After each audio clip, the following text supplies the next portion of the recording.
Later, Joy is hanging out at a beach resort, waiting for Sam, and we see that she is approached by BJ, a co-pastor. He deduces that Sam is the person Joy has come to wait for. BJ expresses his disappointment at the relationship brewing between herself and Sam, clearly stating that Sam is never up to any good. Joy clarifies that Sam is only a friend, and her intentions are purely to bring him closer to God. BJ counters that the fellow she associates with is a smoker, alcoholic, womanizer, and performer of the devil's music. He also goes further to tell Joy, Sam is the infamous son of the popular prophet, Josiah. Hearing such news for the first time, Joy was shocked, and couldn't hold back her tears.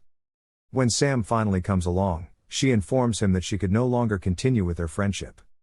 Sam does his best to convince her otherwise. Joy is unconvinced. She thinks Sam hiding his religious background is proof that he can keep any secret from her. When she walks out on him, Sam is left in despair. Next, we see Rekya take Sam to a dashing new home. She tells him that the house belongs to them now. Sam wonders how they could even afford something so extravagant. Rekya responds that while he's been busy playing schoolmate with his female friends, she's being on her grind. Rekya wishes to know if he's willing to drop out of school to fully become part of the business. Sam turns down her offer, and Rekya informs him that she's going to leave the country either way. Sam is interested in what she plans to do abroad, but she replies that is none of his business since he prefers to be hands-off. Sam writes a letter to Joy, accepting his mistakes, and apologizing for his misdeeds. Sam persists and finally, he reconciles with Joy. The pair display their affection with warm hugs and kisses. Everything is normal again, Sam feels, and he wastes no time in telling Joy that he's in love with her, and he promises to make her the epitome of his life. Joy is at the apex of preparing for her final exams, and Sam protests that she's been quite withdrawn from him lately. Joy assures him that is not the case, and she's only been busy because our exams are close. While Sam is upset that he wouldn't be graduating alongside her, Joy promises Sam that his little setback would not hinder the dreams and aspirations they both share. Later, Sam and Joy both arrive at the fellowship, which was supposed to be her last on campus, and Joy is surprised to see a graduation party has been hosted. Joy is introduced to a guest pastor from Abuja, Zach. He requests for her to show him around, which she doesn't mind, making Sam incredibly jealous. On the couple's last night together, Sam still seems perturbed by Zach's presence at the church, and all of his acts which Sam believes were fake. Joy replies she never took notes. She expresses how much she would miss him while being away. Sam gives her a gift, which makes Joy very happy, and the pair lock lips once more. Next, we see Sam in despair not having heard from Joy for several months. He pleads with BJ to help him get in contact with Joy. BJ promises to do his best.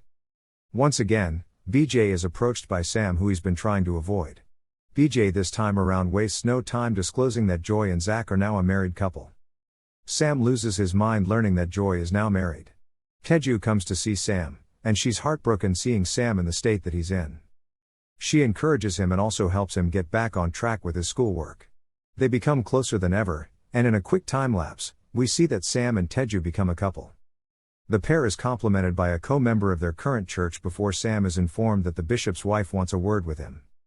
The bishop's wife expresses her discontent with the style of music Sam chooses to perform at church gatherings. She instructs him to get rid of his fancy dressing, as he is not paid heavily to catch the attention of females in the church, but to bring the people closer to God. Sam performs still in his usual eccentric ways, and while the audience seems to be soaking up his performance, including the bishop himself, his wife on the other hand could be pictured dreaming up Sam's demise. Meanwhile, Sam is fed up with the bishop's wife, and he lashes out his frustrations at Teju. He tells Teju he doesn't wish to continue as the music director. Teju convinces him to be patient for just another 6 months, and before then, they would have a plan of what to do next. Although Sam is now married to Teju, he still thinks about what his life could have been if he got married to Joy instead. Later, at a Sunday service, Sam is advised by his colleague at the church that it is time they start thinking of clearing out and commanding their own personal congregations, as church business is big business.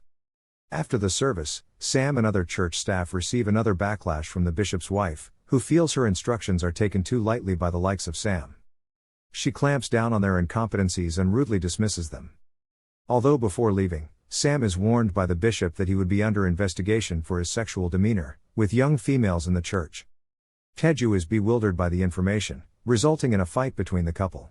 Sam goes out of control and lashes out at Teju, claiming their marriage has always been a mistake.